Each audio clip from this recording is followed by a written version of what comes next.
आज मराठवाड्यामधील महादेव कोळी आणि मल्हार कोळी जमातीच्या बांधवांची जात वैधता प्रमाणपत्र पडताळणी समित्यांकडून अवैध ठरवली जात आहेत.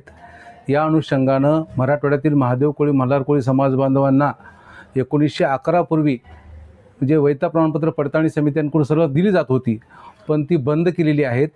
तर ही वैधता प्रमाणपत्र समित्यांनी पूर्ववत सुरू करावी यासाठी मराठवाड्यातल्या ह्या दोन्ही जमातीच्या बांधवांच्या प्रमुख कार्यकर्त्यांची बैठक या ठिकाणी आयोजित केलेली आहे.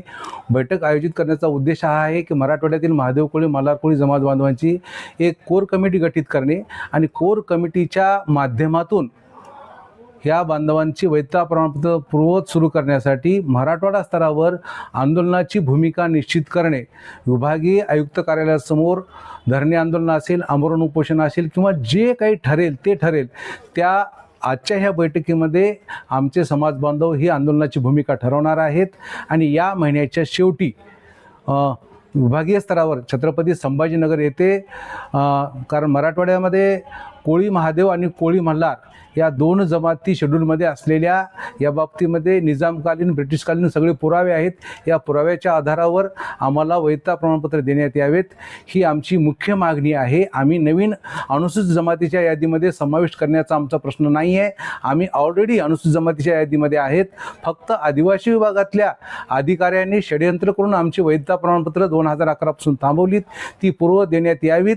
या अनुषंगानं आंदोलनाची भूमिका ठरवण्यासाठी ही मराठवाडा स्तरावरची बैठक या ठिकाणी आयोजित केलेली आहे. आणि निश्चित एक आंदोलनाची भूमिका या ठिकाणी ठरवूनच ही बैठकीचा समारोप होईल. आपण काही शासनाचे काही आपल्या बैठक झाल्या किंवा काही आपले मंत्री मोदींचे काही बोलणं झालं का अशा विषयावर? मराठवाडा स्तरावर आत्ता आम्ही आदिवासी मंत्री अशोक उईके साहेब यांना मराठवाड्यातील महादेव कोळी मल्हार कोळी जमातीचे 1950 पूर्वीचे डॉक्युमेंट्स दिलेले आहेत. त्यांनी आमचे पुरावे सगळं पाहून तुमची बैठक लावतो असा शब्द दिलेला आहे. आमचं म्हणणं एक होतं की हैदराबाद गॅजेटच्या आधारावर मराठा कुणबी प्रमाणपत्र दिले जात आहेत. हैदराबाद गॅजेटच्या आधारावर बंजारा समाजाचा अनुसूचित जमातीमध्ये समावेश केला जात आहे. पण त्याच्याही पेक्षा अतिशय महत्त्वाचे आणि जुने पुरावे महादेव कोळी मल्हार कोळी जमातीचे हैदराबाद संस्थानाशी निगडीत मराठवाड्यातल्या महादेव कोळी मल्हार कोळी जमातीशी निगडीत आहेत. हे 1950 पूर्वीचे आहेत. आणि आम्ही ऑलरेडी शेड्यूलमध्ये असताना आमच्यावर जो अन्याय होतो, तर शासनानं तो आमच्यावरचा अन्याय दूर करावा. आम्हाला नवीन काही द्यायचं नाही. फक्त 2011 पासून समित्यांनी जे वैधता प्रमाणपत्र द्यायचं बंद केलं ती पूर्व दिली पाहिजेत, एवढीच आमची मागणी आहे. यासाठी आमचा मंत्री महोदयांसोबत पाठपुरावा आहेच. परंतु तिकडून जर समजा आमच्या बैठकीच्या माध्यमातून प्रश्न जर नाही सुटला तर आंदोलनाची भूमिका आमची ठाम आहे. निश्चितपणानं आदिवासी विभागाचे काही आमदार आमच्या महादेव कोळी मल्हार कोळी जमातीच्या बाबतीमध्ये आदिवासी विभागाची थोडासा गैरसमज करून देत आहेत. आमचं त्या आमदार महोदयांना सुद्धा राज्यामध्ये जे 25 आमदार आहेत आदिवासींचे आणि 4 खासदार आहेत, यांना सुद्धा विनंती आहे की मराठवाड्यातल्या महादेव कोळी मल्हार कोळी जमातीचे 1950 पूर्वीचे पुरावे बघावेत आणि ते राज्यातल्या 1,05,10,213 आदिवासी बांधवांचं सध्याच्याला नेतृत्व करतात. तर त्याच्यातलेच आम्ही घटक आहोत. आमच्यावरचा अन्याय जो आहे ते आदिवासी आमदार महोदयांनी दूर करावा. मंत्री महोदयांच्या कानावर ही गोष्ट घालावी. कारण शेड्यूलमध्ये असलेल्या बांधवावर अन्याय हा किती दिवस करणार.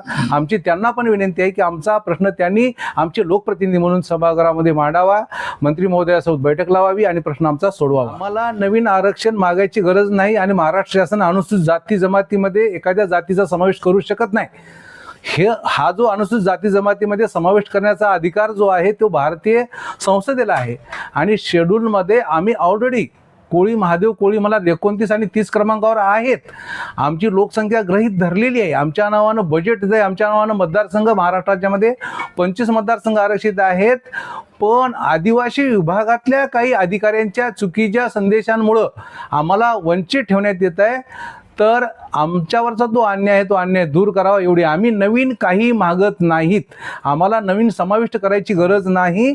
आम्ही ऑलरेडी अनुसूचित जमातीच्या यादीमध्ये समाविष्ट आहोत. आपण पाहत असाल नोकऱ्यांमध्ये 7.5% आरक्षण आहे आणि अनेक जिल्ह्यांमध्ये जिल्हा परिषद पंचायत समित्यांचं आरक्षण सुटलेलं आहे, ग्रामपंचायत सुटलेलं आहे. मग तिथं कोणती जमात आहे? महादेव कोळी मल्हार कोळीच आहे ना. मग नोकऱ्या करतो. आणि आमच्या बांधवांना अनेक हायकोर्टाने वैधता प्रमाणपत्र दिलीत, सुप्रीम कोर्टाने दिलीत, पडताळणी समित्यांनी मराठवाड्यामध्ये साधारणतः 1 लाखाच्या वर जातीची प्रमाणपत्र SDM कार्यालयाकडून वितरित झालीत आणि वैधता प्रमाणपत्र पडताळणी समित्यांकडून साधारणतः 35,000च्या वर पडताळणी समित्या हायकोर्ट आणि सुप्रीम कोर्टाच्या माध्यमातून आमच्या बांधवांना मिळालीत. एक प्रमाणपत्र नाही भेटलं आम्हाला, अनेक बांधवांना भेटलीत, परंतु आदिवासी विभागातल्या काही चुकींच्या अधिकाऱ्यांच्यामुळं आम्हाला सध्या वंचित राहावं लागतंय. तर मंत्री महोदयांनी यामध्ये लक्ष घालून आमचा प्रश्न सोडवावा अशी आमची विनंती आहे. भारतीय संविधानाने अनुसूचित जमातीसाठी जे शेड्यूल तयार केलं आहे त्यामध्ये 48 जाती आहेत. त्या 48 जातीपैकी मध्ये एकूण नंबरला महादेव कोळी महादेव आणि मल्हार कोळी आहेत. आज या जमातीवर महाराष्ट्र शासन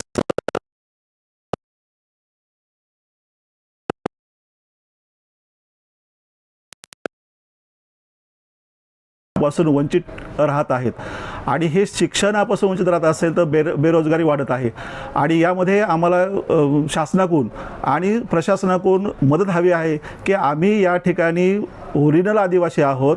आमच्या या महादेव कोळी आणि मल्हार कोळीचे अनेक प्रमाणपत्र निघालेले आहेत, पण जात प्रमाणपत्र पडताळणी समिती जे आहे ते अवैध करत आहेत. हायकोर्ट आम्हाला जात वैध प्रमाणपत्र देते आणि हे नाकारतात. तर त्याविरुद्ध आमचं आक्रोश निर्माण झालेला आहे आणि हा आक्रोश येत्या काळामध्ये रस्त्यावर उतरून आमचे सगळे आंदोलनकर्ते, विद्यार्थी, महिला या सगळ्या आंदोलनकर्त्या बाहेर पडून आंदोलन करणार आहोत. याचे आम्हाला त्या ठिकाणी सांगावंसं वाटतं.